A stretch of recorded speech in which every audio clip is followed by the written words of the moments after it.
Sailing to the world of sound. The world of sound.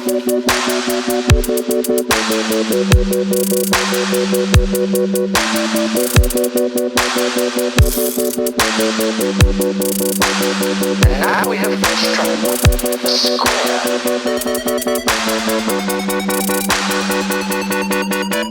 A square.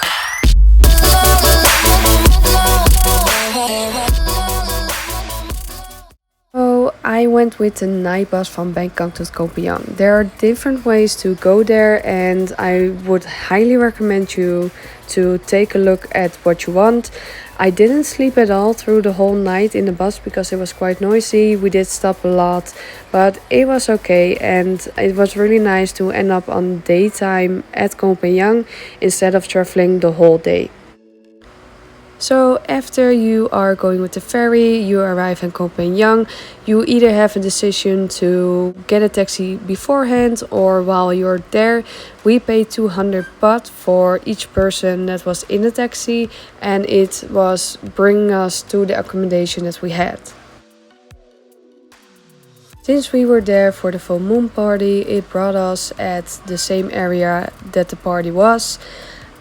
If you're not going to the full moon party, I would not recommend you to stay in that area, but more up north because it's more quiet and relaxed. The area that we were staying in was quite touristy. It's also possible to rent a scooter. Know that if you're going to do that you need to give your passport or a deposit. We didn't do it because of the full moon party, but it's really easy way to get around the island. Make sure you know how to drive because the roads can be a little bit tricky, but if you are used to it, I highly recommend it. We booked our stay at Hostel World, but if you are not using that one, I also recommend you to use booking.com. There are a lot of places that you can find, and know that around full moon party the prices will be a little bit higher.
So the next day, of course, we had a really big hangover and we didn't do a lot. But the day after, we decided to go for a waterfall and explore the city around the scooter.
After our exploring, we decided to go for a little lunch break before we headed to the beach. We went a little bit up north. We didn't see a lot, but personally I will go back to Koh Pangan soon to explore a little bit more. But I think if you are going to Koh Pangan, you will be fine with 3 or 4 days.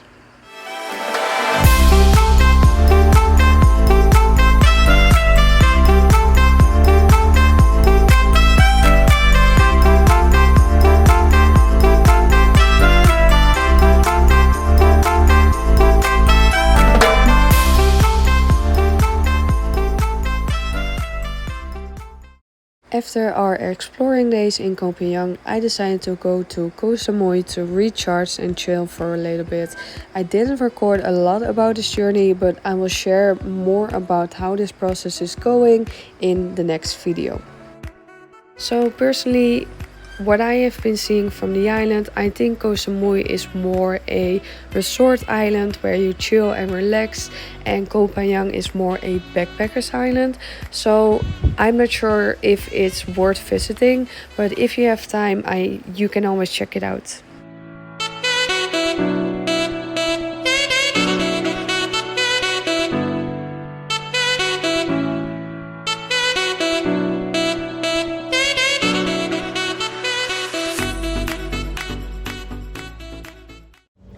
Guys, I'm on an adventure. I'm back in Koh Pangan, and an hour ago I was already at the right accommodation.